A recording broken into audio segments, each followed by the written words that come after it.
बिस्मिल्लाहिर्रहमानिर्रहीम। अस्सलाम वालेकुम नाज़रीन, आप यूट्यूब चैनल देख रहे हैं। मैं इमरान ख़ान हूँ।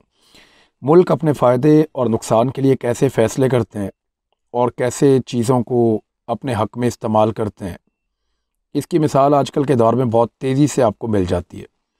जब आप मशरिक़ वस्ता में देखते हैं और अपने दोस्त मुसलमान मुल्कों की तरफ देखते हैं या ब्रादर इस्लामी मुल्कों की तरफ आप देखते हैं, तो बहुत सारे राज आपके सामने खुल जाते हैं। जैसा कि मैंने आपको बताया कि मोहम्मद बिन सलमान सऊदी अरब को एक नई सिमत में लेकर जा रहे हैं। वो सऊदी अरब को और उसकी मईशत को तेल के कब्ज़े से छुड़वाना चाहते हैं। वो ये चाहते हैं कि उनकी मईशत का इन्हिसार तेल के ऊपर ना रहे, और फिर उसके बदले में वो सियाहत लेकर आ रहे हैं, कारोबार लेकर आ रहे हैं। दुनिया भर को कारोबारी सरगर्मियों के लिए वहाँ बुलाना चाहते हैं। सरमायाकारी दुनिया को कह रहे हैं कि वो यहाँ पे करें और ख़ुद अपनी सरमायाकारी को मुख्तलिफ़ मुल्कों में और प्रोजेक्ट्स में लेकर जा रहे हैं। तो कारोबारी ज़हनियत है, और जो मौजूदा दौर का कैपिटलिज़म या जो जमहूरी अंदाज़ के अंदर जो मुआशरे चल रहे हैं, उनके कारोबारी अंदाज़ में सेकुलरिज़म है। वो इस्लामी तर्ज़ ज़िंदगी से दूर हैं। हमारा बड़ा सादा तरीक़ाकार है इस्लाम का, लेकिन मगरिब उसको पसंद नहीं करता, और वो कुछ उन्होंने खुद अपने कवानीन बनाए हुए हैं और बहुत सारी छूट ऐसी हासिल की हुई है जो वैसे भी बुनियादी तौर पे इंसानी जबिलत के भी ख़िलाफ़ है, लेकिन फिर भी वो ऐसा करते हैं। तो मोहम्मद बिन सलमान सऊदी अरब को कुछ ऐसी प्रैक्टिसेस में लेकर जा रहे हैं जो सेकुलर प्रैक्टिसेस हैं। वहाँ पे मज़हब का किरदार कम हो जाता है। यानी वो न्यूम सिटी बना रहे हैं, दुनिया का एक ऐसा शहर जहाँ दुनिया भर से लोगों को बुलाया जाएगा। वहाँ पे इस्लामी कवानीन नहीं होंगे, हर किस्म की आज़ादी होगी और मादर पिदर आज़ादी होगी। और उन्होंने कॉन्सर्ट्स भी करवाए, सिनेमा घर भी खोले, रेसें भी करवाई, गेम्स भी करवा रहे हैं, ख़वातीन के महरम के साथ होने की शर्त भी ख़त्म कर रहे हैं। बहुत सारी चीज़ें जो सऊदी मुआशरे में सदियों से चली आ रही थी। मोहम्मद बिन सलमान वो पहले आदमी हैं जो उनको बदलने जा रहे हैं या उनको बदल रहे हैं। अब कुछ तशवीश भी पैदा हुई है। सऊदी अरब के कुछ जवानों के इंटरव्यूज़ बाहर आ रहे हैं। अब वो लोग ये कहते हुए पाए गए हैं कि जो उलमा इकराम 70 साल से ज़ायद उम्र के हैं, उनको किस बात का खौफ है, वो तो बात कर ही सकते हैं। वो जो हमेशा हमें कहते रहे हैं कि बेहयाई जो है वो इंतहाई गलत चीज़ है, लादीनी चीज़ है, वो अब उसके ख़िलाफ़ बात क्यों नहीं करते। ये वो नौजवानों की शिकायत है। हर जगह पे जब कुछ इस तरह का नया हो रहा होता है तो रिएक्शन आता है, लेकिन सऊदी अरब में ये सिर्फ नया नहीं है, ये बहुत बड़ा भी है। सऊदी अरब को एक सेकुलर रियासत में बदलना, अगर मोहम्मद बिन सलमान ये करने जा रहे हैं तो ये एक बहुत बड़ा रिस्क है जो वो ले रहे हैं, और हो सकता है कि उनको इसका खुमियाजा भी भुगतना पड़ जाए आने वाले वक्त में। क्योंकि जो पुराने सऊदीज़ हैं या जो अपने मज़हब के बहुत करीब हैं, जो लोग सऊदी अरब में रहते हैं, वो जल्दी करें या देर से करें, वो रिएक्शन देंगे ज़रूर। हाँ, ये ज़रूर है कि अरब ममालिक में लोग रिएक्शन देते हुए बड़े मोहतात रहते हैं, और अगर कोई रिएक्शन आता है तो बहुत वक्त गुज़र जाता है। सऊदी अरब में हमने ऐसा नहीं देखा कि जल्दी कोई रिएक्शन आया हो।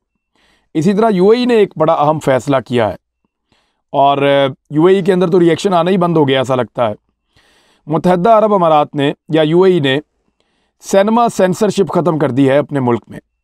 यानी इससे पहले जो फ़िल्में आती थीं यूएई में लगने के लिए उनके सिनेमा घरों में, उनको बाकायदा एक ख़ास तरीक़ाकार के तहत सेंसर किया जाता था। सेंसर का एक बोर्ड बैठता था और वो उस फिल्म की कटिंग करवाता था और उसको इस काबिल बनाता था कि उसमें से वो सारे बेहयाई वाले या ऐसे सीन जो वो अपने मुआशरे के मुताबिक या अपने नौजवानों के लिए बेहतर नहीं समझते थे, वो उनको निकलवा देते थे, और उसके बाद इजाज़त दी जाती थी कि वो फ़िल्म यूएई के सिनेमा घरों में लगाई जाए। लेकिन अब उन्होंने कवानीन को नरम कर दिया है, सेंसरशिप ख़त्म करने का फ़ैसला कर दिया है। जिसने जो फ़िल्म बनानी है, जैसी बनानी है, जैसे चाहे वो आए और यूएई के सिनेमा घरों में उनको चलाए। उसके लिए 21+ रेटिंग मुतारिफ़ करवा दी गई है। यानी जो 21 साल से बड़ी उम्र के लोग हैं वो जैसी मर्जी फ़िल्म देखें और ये उनके लिए हद मुकर्रर कर दी गई है। सिनेमाघरों में 21 साल से ज़्यादा उम्र के फ़िल्म बीन आलमी वर्जन के मुताबिक फ़िल्में देख सकेंगे। यानी जैसे पूरी दुनिया में, अमेरिका में, यूरोप में, मगरबी ममालिक में चल रही हैं, वैसे ही विदाउट सेंसर वो फिल्में यूएई में आएंगी और फिर वो विदाउट सेंसर 21 साल से उम्र के बड़े लोग जो हैं वो यहाँ पे यूएई में देख सकेंगे। मेरे ख्याल में ये जो हद है ये भी 18 साल तक पहुँच जाएगी आने वाले वक्त में। और ये सब कुछ तब हो रहा है जब यूएई अपना ज़्यादातर इंहिसार सियाहत की तरफ लेकर जा रहा है। दुनिया भर से सयाह वहाँ पे आ रहे हैं और ख़ास तौर पे उन्होंने जब से इसराइल को तस्लीम किया है, इसराइली सयाह बहुत बड़ी तादाद में वहाँ पे जा रहे हैं।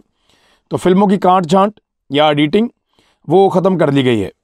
अरब ममालिक में वैसे भी सबसे ज़्यादा आज़ाद ख्याल यूएई को ही समझा जाता है। हालिया बरसों में इन्होंने मज़ीद कुछ इक़दामात किए हैं, बहुत सारी तरामीम की हैं अपने कवानीन में और सोशल लिबरलाइजेशन के नाम के ऊपर ये काम करते हैं। गैर शादीशुदा जोड़े, अगर कोई गैर शादीशुदा जोड़ा पहले इकट्ठा रहता था तो उस पर पाबंदी थी और जो पाबंदी की खिलाफ वर्जी करता था उसको सज़ा होती थी। वो सज़ा ख़त्म कर दी गई है। अगर आपके बग़ैर शादीशुदा के बच्चे हैं वहाँ पे यूएई में तो पहले जेल जाना पड़ता था, सज़ा होती थी कि आप दोनों की शादी नहीं, आपके बच्चे कैसे हो गए। लेकिन अब ये बच्चों की बग़ैर शादीशुदा माँ बाप के यहाँ भी बच्चों की पैदाइश के ऊपर कोई सज़ा अब नहीं होगी। शराब नोशी से मुताल्लिक जो कवानीन हैं, जो पाबंदियाँ हैं, उनके अंदर बहुत हद तक नरमी कर दी गई है। साथ ही साथ जो जुम्मे को छुट्टी हुआ करती थी यूएई में, उसको ख़त्म करके पूरी दुनिया की तरह इसको हफ्ते और एतवार वाली जो तातीलात या छुट्टियों का जो सिस्टम होता है वो यूएई में अडॉप्ट कर लिया गया है। और जुम्मे को यौम मुसलमा का जो एक स्टेटस दिया गया था वो भी ख़त्म कर दिया गया है। एक तरफ यूएई ये सारा कुछ कर रहा है जिसको लोग कहते हैं कि ये एंटी इस्लामिक है, इस्लामी तालीमात के मुनाफी है, लेकिन यूएई ये सारा कुछ कर रहा है। और ये वो अरब्स हैं जिनके ऊपर अल्लाह ने बेपनाह अपना करम किया है। यानी सऊदी अरब के ऊपर बेशुमार ख़जाने अल्लाह ताला ने लुटाए हैं, तेल के, तिजारत के, बेशुमार चीज़ों के। हिजाज़ मुक़द्दस वहाँ पे हैं, सबसे बड़ा अल्लाह ताला ने ये ख़जाना उनको दिया है। मक्का मुकरमा और मदीना मुनव्वरा दोनों सऊदी अरब में है। तो ये एक बहुत बड़ी बात है। तो सऊदी अरब किस तरह बदल रहा है आपके सामने और यूएई कैसे बदल रहा है आपके सामने। अब एक मिसाल आपके सामने और रखते हैं। रजब तैयब एर्दोगान तुर्की के जो सदर हैं, वहाँ लीरा की हालत बहुत ख़राब है। लीरा उनकी करेंसी का नाम है। जैसे हमारे रुपए की हालत बहुत पतली है, 178 रुपये पे पहुँचा हुआ है डॉलर के मुकाबले में, यानी 178 रुपये में $1 मिलता है। और जब मैं 2011 में तुर्की गया था तो उस वक्त 1 लीरा पाकिस्तानी लगभग 45 रुपये से ज़्यादा का था, 45 रुपीज़ से ज़्यादा का था। तब डॉलर भी लगभग 100 रुपये से कम था। तो 2 लीरास के अंदर $1 आ जाता था उस वक्त, यानी आधी कीमत थी डॉलर के मुकाबले में लीरा की। यानी 2 लीरास इज इक्वल टू $1। तो ये इतना उनका था। यानी 10 लीरास आपके पास हों तो आपके पास समझें $5 हैं उस दौर में। लेकिन अभी तैयब एर्दोगान के दौर में बहुत तेज़ी से लीरा की कदर गिर रही है। और कहाँ तक गिरी है पहले आपको वो बता देता हूँ, फिर बताता हूँ तैयब एर्दोगान ने किया क्या है।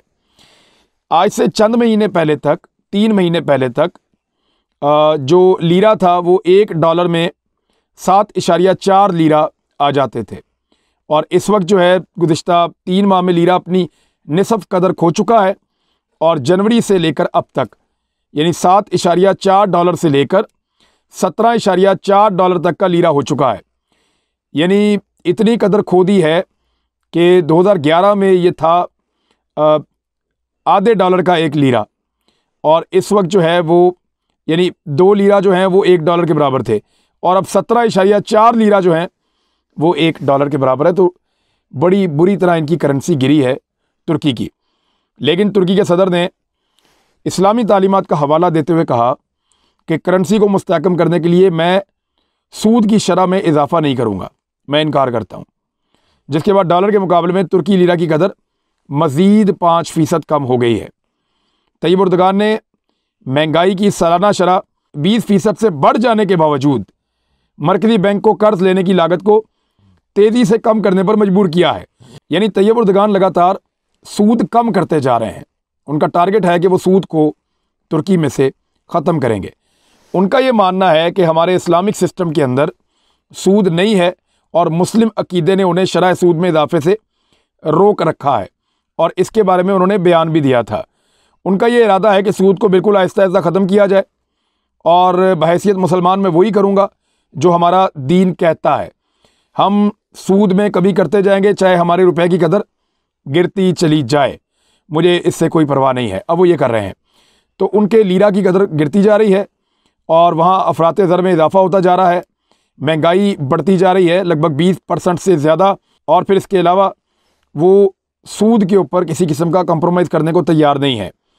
माहिर माशियात के मुताबिक इस तरह आप आलमी मईशत से जुड़ी एक जदीद मईशत को नहीं चला सकते। मुख्तलिफ माहिर माशियत ये कह रहे हैं कि सऊदी अरब भी मुकम्मल शरई माशरती उसूल नाफज नहीं करता तो तुर्की किस जानिब जा रहा है। ये सवाल उठाया जा रहा है तुर्की के सदर तैयब उर्दगान की पॉलिसी के ऊपर। अब यही तैयब उर्दगान है, इनके हवाले से एक और ख़बर भी मैं आपको देता हूँ कि लोग अपने मुल्कों के बारे में, अपने फ़ायदे और नुकसान के बारे में कैसे सोचते हैं। ये तैयब उर्दगान पाकिस्तान के बहुत अच्छे दोस्त हैं और पाकिस्तान से इनके शानदार ताल्लुकात हैं। कश्मीरियों के हक़ में आवाज़ भी उठाते हैं, लेकिन भारत को ये ड्रोन टेक्नोलॉजी दे रहे हैं। 100 के करीब ड्रोन्स अगले साल तुर्की देगा भारत को, और इसके बारे में मुआहदा हो चुका है। यानी पाकिस्तान से दोस्ती है और ड्रोन्स तुर्की देगा भारत को। तैयब उर्दगान इसमें क्या करेंगे या तुर्क हुकूमत इसमें क्या करेगी, बहरहाल ये मुआहदा हो चुका है। और Ankara ready to export drones UAVs, इसको कहते हैं unmanned aerial vehicle, to New Delhi in a new beginning for India Turkey relations. इससे इंडिया और तुर्की के रिलेशंस अच्छे होंगे और अगले साल तक 100 के करीब ड्रोन्स नज़र रखने के लिए बॉर्डर पे, सरगर्मियों पे, दहशतगर्दी के ख़िलाफ़ या डिफरेंट एक्टिविटीज़ के लिए तुर्की देगा भारत को। और भारत लाजमी बात है उसको पाकिस्तान के ख़िलाफ़, चाइना के ख़िलाफ़ इस्तेमाल करने की कोशिश करेगा। तो एक तरफ एक इस्लामी उसूल है जो तैयब उर्दगान को सूद की शरह नहीं बढ़ाने देता, और दूसरी तरफ एक और इस्लामी उसूल है कि अपने मुस्लिम इस्लामी ब्रदर मुल्क के ख़िलाफ़ किसी और को आप सपोर्ट गैर मुस्लिमों को ना करें, लेकिन वहाँ पे वो अपना उसूल तोड़ देते हैं। तो ये बड़ी सादा चीज़ें हैं जो हमें बताती हैं कि दुनिया अपने फ़ायदे और नुकसान के मुताबिक फ़ैसले करती है। मैंने आपको कल ख़बर दी थी कि इसराइल ने कहा कि वो ईरान के ऊपर अटैक कर सकते हैं और उसके लिए उनको ख़ास किस्म के हथियार चाहिए, और इस मकसद को हासिल करने के लिए अमेरिका ही एक ऐसा मुल्क है जो फ़ौरन कर सकता है, लेकिन इसराइल को ये करने के लिए मखसूस हथियार चाहिए। और इस बात का शुबा है कि आने वाले वक्त में इसराइल ईरान पे हमला कर देगा, और इसराइल ने बाकायदा कहा भी है कि हमने अमेरिका को आगाह कर दिया है कि हम किस वक्त और किस तरीके से और किस शिद्दत का हमला इसराइल पे करने जा रहे हैं। अब ईरानी कमांडर हैं मेजर जनरल गुलाम अली राशिद, उन्होंने कहा कि इसराइल ने हमला किया तो भारी कीमत चुकाना पड़ेगी। ईरानी फोर्सेस फौरी तौर पर फ़िज़ाई हमलों से, ज़मीनी कार्रवाइयों से और दीगर कार्रवाइयों के ज़रिए इसराइली जारहियत को कुचल देंगी। ईरानी फोर्सेस किसी भी जारहियत का भरपूर जवाब देने की सलाहियत रखती हैं। उन्होंने कहा कि हम चाहते हैं कि जौहरी मुआहदा आलमी ताकतों और ईरान के दरमियान वो बहाल हो जाए, और उसका आगाज़ हो चुका है।